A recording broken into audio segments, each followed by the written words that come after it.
किसी भी competitive aspirant का लाइफ का सबसे ट्रोमेटिक फेज रिजल्ट वाला दिन रहता है। अब ये रिजल्ट कोई भी हो सकता है। आपका प्रीलिम्स का हो सकता है, मेंस का हो सकता है, या फिर फाइनल सिलेक्शन का भी हो सकता है। जब ये रिजल्ट अच्छा आता है तो बहुत खुशी मिलती है ना। लगता है कि चलो फाइनली हमने मेहनत की और वी डिड इट, हमको अचीव हो चुका है। लेकिन ये वन थर्ड बच्चे होते हैं अगर मैं फाइनल की बात करूं। और अगर मैं प्री की बात करूं तो लाखों बच्चे तो वैसे ही प्री से बाहर हो जाते हैं। कुछ तो पॉइंट्स से बाहर होते हैं, तो कुछ ज़्यादा मार्जिन से बाहर होते हैं। और सेम चीज़ मेंस में अप्लाई होती है। अब यहाँ पर ये जो बच्चे प्री मेंस या फिर फाइनल में रह जाते हैं, इनमें पोटेंशियल बहुत है। अगर ये मेहनत करेंगे तो सर्टेनली आगे तक भी आ सकते हैं। किसी भी एग्जाम को क्वालिफाई करने के लिए दो चीज़ें सबसे इम्पोर्टेंट है। अगर दोनों में से एक भी मिस कर दिया आपने तो आपका ना ही प्री ना ही मेंस कभी क्वालिफाई नहीं हो पाएगा। सबसे पहला है डिसिप्लिन। अगर आप में डिसिप्लिन नहीं है मेहनत करने का डेली बेसिस पे, तो आप कंपटीशन में सक्सेस नहीं हो पाएंगे। और इससे भी इम्पोर्टेंट चीज़ है डायरेक्शन। अगर आपको पता है कि आपको क्या करना है क्या नहीं करना, प्री के लिए मेंस के लिए, तो आप टॉपर्स को भी पीछे छोड़ सकते हो अपनी इस डायरेक्शन और डिसिप्लिन की बदौलत। इसमें जो पावर है ना उसका आपको अंदाजा नहीं है अभी। एज एन एग्जाम्पल, मैं आपको एग्जाम्पल देता हूँ। काफी बच्चों को ये मानना होता है कि प्रीलिम्स एक्यूरेसी से निकल जाता है आराम से, बट ये मिथ है। एग्जाम का ट्रेंड चेंज हो चुका है। बिना स्पीड के आप प्री क्वालिफाई कर ही नहीं पाओगे। चाहे कोई भी कैटेगरी क्यों ना हो, हर कैटेगरी के बच्चे काम ही इसी पे कर रहे हैं कि उनको स्पीड जनरेट करनी है। ये प्री की रिक्वायरमेंट है। जो जितने ज़्यादा स्पीड से प्री टैकल करेगा उसका सिलेक्शन हो जाएगा मेंस के लिए। अब हम आते हैं मेंस पे। मेंस में रिक्वायरमेंट है दो सब्जेक्ट स्ट्रॉन्ग करने की और दो को एवरेज लेके चलने की। उसके अलावा अगर आपके सारे ही स्ट्रॉन्ग है तो बहुत अच्छी बात है। इन केस ऐसा होता नहीं है, 90% बच्चे जो सिलेक्ट होते हैं, जो सिलेक्शन लेते हैं, उनके दो सब्जेक्ट स्ट्रॉन्ग होते हैं और दो एवरेज रहते हैं। और इन्हीं 90% बच्चों में 90% बच्चे अगेन वो होते हैं जो करंट अफेयर्स और इंग्लिश को स्ट्रॉन्ग करके जाते हैं। अगर आपको बैंकिंग एग्जाम क्वालिफाई करना है तो मेंस बिना करंट अफेयर्स और इंग्लिश के आप क्वालिफाई नहीं कर पाओगे। साथ ही साथ आप अच्छे मार्क्स की लीड जनरेट नहीं कर पाओगे। अभी हाल फिलहाल में एसबीआई क्लरिकल का फाइनल रिजल्ट आया है। ऐसे में जो बच्चे सिलेक्शन से बाहर हुए हैं ना, इनमें से कम बता रहा हूँ मैं, 80% बच्चे वो होंगे जिनका करंट अफेयर्स वीक होगा। जो 50 क्वेश्चन में से जिनको सिर्फ 6 7 8 या 10 ही क्वेश्चन आते होंगे, बाकी वो तुक्के मार के आए होंगे। ये होता है। लेकिन सिलेक्शन उनका हुआ होगा सबसे पहले जिनका करंट अफेयर्स स्ट्रांग होगा, या फिर उनका साथ में इंग्लिश और रीजनिंग में से कोई एक स्ट्रांग होगा। जैसा कि मैंने बोला, दो सब्जेक्ट्स को स्ट्रांग लेके चलना पड़ेगा आपको मेंस के लिए, दो का एवरेज। और अगर दो से ज़्यादा आपके स्ट्रांग है तब तो कहना ही क्या, तब तो बहुत अच्छी बात है। आपके चांस सिलेक्शन के बहुत ज़्यादा हो जाएंगे। लेकिन अमूमन ऐसा होता नहीं है, क्योंकि इतना टाइम भी तो नहीं होता ना। आप क्या क्या करेंगे? आपको करंट अफेयर्स भी करना है, इंग्लिश की प्रैक्टिस भी करनी है, मेंस के सेक्शन मॉक लगाने हैं, मेंस की प्रैक्टिस करनी है, क्वांट है, रीजनिंग है, साथ में प्री भी चलते रहते हैं, उनकी प्रैक्टिस करनी है।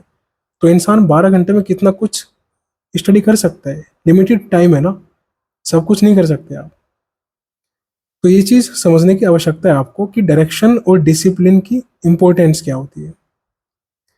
अब जब आप किसी भी एग्जाम में रह जाते हो, कोई भी एग्जाम ऐसा है जहाँ पर आप मिस कर गए, चाहे वो एसबीआई का हो, आईबीपीएस हो, कोई भी एग्जाम क्यों ना हो, प्री हो, मेंस हो या फाइनल हो, तो सबसे पहली बात तो आपको डरने की आवश्यकता नहीं है कि पेरेंट्स को क्या बोले। देखो, अगर अपने आपको पेरेंट्स ने इतना कुछ रिसोर्स दिया है स्टडी करने के लिए, घर या लाइब्रेरी, कुछ भी, वो आपकी हेल्प कर पा रहे हैं, दैट मीन्स कि वो आपके पोटेंशियल पे विश्वास रखते हैं। तो उनको जाके बोलो कि आप मिस कर गए, चाहे वो प्री हो, मेंस हो या फाइनल ही क्यों ना हो। क्लियरली जाके बोलो और कॉन्फिडेंटली बोलो, प्राउड से, कि आपने मेहनत की है पूरी, बट थोड़ी सी कमी रह गई, वो इस बार आप कोशिश करोगे पूरी मेहनत करने की और ज़्यादा एफर्ट करने की और अपनी वीक एरियाज को ऑब्जर्व करने की। दूसरी बात सबसे इम्पोर्टेंट, जो कि मेजोरिटी पॉपुलेशन एस्पिरेंट की, जो कि सोशल मीडिया प्लेटफॉर्म पे अवेलेबल है, टेलीग्राम व्हाट्सएप वगैरह पे, उनको फिक्र इस बात की रहती है कि दोस्तों को क्या बोलेंगे, टेलीग्राम ग्रुप में क्या बोलेंगे, व्हाट्सएप ग्रुप में क्या बोलेंगे। जब आपके रिजल्ट आते हैं और आप मिस कर गए होते हैं तो दोस्त आपके मजे लेंगे या आपको झूठी सांत्वना देंगे कि चलो कोई नहीं, नहीं हुआ तो। लेकिन अंदर ही अंदर उनको ये भी पता है कि इनको टेंशन थी कि अगर आपका सिलेक्शन हो गया होता तो आप आगे निकल गए होते। दूसरी तरफ आपको ये भी परेशानी है कि आपके फ्रेंड्स सिलेक्शन लेके आगे जा चुके हैं, लेकिन आप पीछे के पीछे ही हो। वो अपनी लाइफ एंजॉय कर रहे हैं, लेकिन आप उस कमरे में, उस लाइब्रेरी में अटके पड़े हो। आप कुछ नहीं कर पा रहे, एग्जाम दे रहे हो, मेहनत कर रहे हो, बट सिलेक्शन नहीं हो पा रहा। सबसे पहले आप अपने माइंडसेट को सही करो। आपके फ्रेंड्स को देख के कभी भी अपने आप को ऑब्जर्व नहीं करना।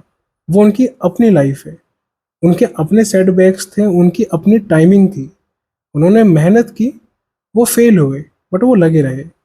उनका टाइम हो सकता है आपसे जल्दी आ गया हो, दैट डजेंट मीन कि उनकी लाइफ बहुत ब्यूटीफुल रहेगी आपसे ज़्यादा।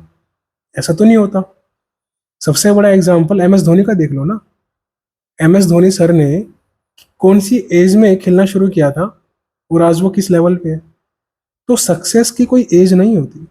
मानता हूँ कम्पिटिटिव एग्जाम्स में एक एज लिमिट होती है, लेकिन आपको पूरा भरोसा खुद पे होना चाहिए कि उस एज लिमिट से पहले पहले सिलेक्शन लेके निकल जाओ, ताकि रिस्क ना रहे।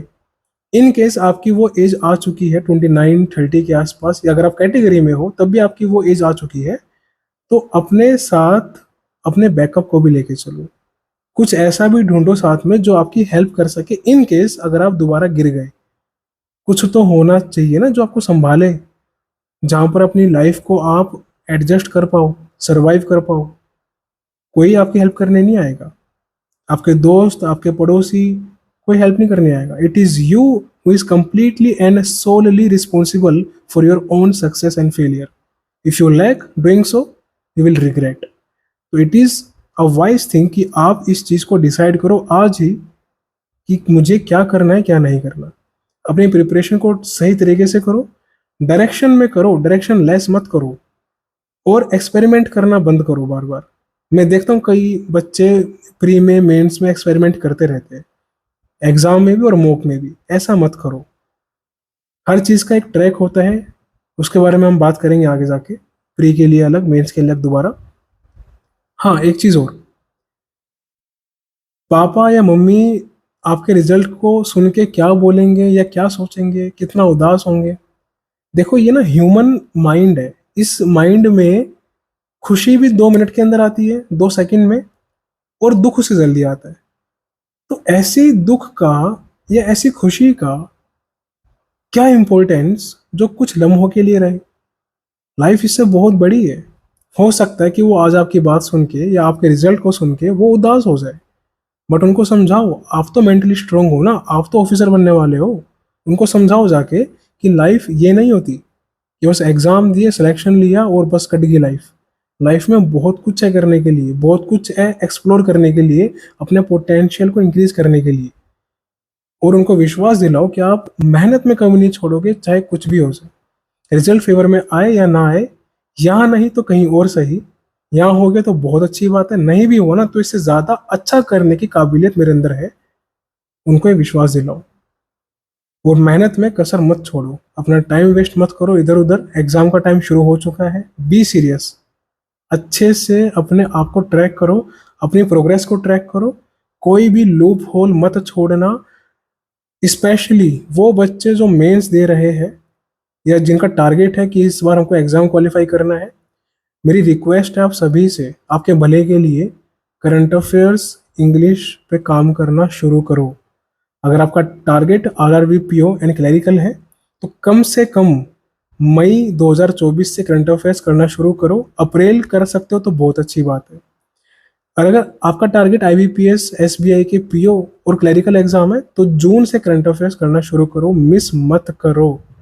सिलेक्शन जब रुकता है ना पॉइंट से, आपको भी उतना ही दुख होगा जितना उस बच्चे को दुख होता है जो प्री में रह जाता है। डिफरेंस कुछ नहीं है। आपको लग रहा है कि डिफरेंस है, रहे दोनों है। बस फर्क इतना है कि आप फाइनल तक जा चुके, आप देख चुके कि कैसे क्या एनवायरनमेंट था, आपने चीज़ें फेस कर ली, प्लस आपको एक्सपोजर मिल गया, आपने अपने पोटेंशियल को इंक्रीज कर लिया, और आप थोड़ा सा एफर्ट और करके सिलेक्शन ले जाओगे। लेकिन जो बच्चा प्री में रह गया, उसको और ज़्यादा एफर्ट करने की आवश्यकता है। और इस पूरी प्रिपरेशन की जर्नी में ये जो आपकी मेहनत है ना, ये कुछ दे के ही जाएगी आपको, ये याद रखना। आपसे कुछ लेके नहीं जाएगी। आपका मेंटल लेवल बहुत स्ट्रॉन्ग करके जाएगी, आपका डिसिप्लिन बहुत अच्छा करके जाएगी, सेल्फ बिलीफ आप में डाल के जाएगी, एज वेल एज लाइफ में नेवर गिव अप एटीट्यूड आपको सिखा के जाएगी। क्योंकि ज़िंदगी में सिर्फ सरकारी नौकरी लेना या कोई भी नौकरी लेना टारगेट नहीं होना चाहिए। टारगेट हमेशा बड़े रखो, अचीव करते रहो और भूलते रहो। आगे बढ़ो, मेहनत करो, और be proud on your effort. अपने पेरेंट्स को भी बोलना कि आपको अपने एफर्ट पे पूरा प्राउड है। कमियां सब में होती है, उसको फुलफिल करो, उस पर काम करो, सिलेक्शन हो जाएगा। इन केस कहीं भी किसी एग्जाम में आने वाले कुछ भी ऐसा लूप होल रह जाता है प्री में या मेंस में, रुकना मत। बैक टू बैक 5-6 एग्जाम होंगे, सबको लपेटो, और किसी ना किसी में सिलेक्शन पक्का होगा। क्योंकि अगर आपने मेहनत की है, वो वेस्ट नहीं जाएगी। हाँ, अगर मेहनत नहीं की, अगर गम में या मातम में या दूसरों को देखने में टाइम खराब कर दिया ना, तो आप रह जाओगे, क्योंकि आपके काम ऐसे हैं। तो अपने काम को ऑब्जर्व करो कि आप कर क्या रहे हो। एक्शन जो आप ले रहे हो ना, वो इम्पोर्टेंट है। आपका एक एक मिनट इम्पोर्टेंट है इस टाइम।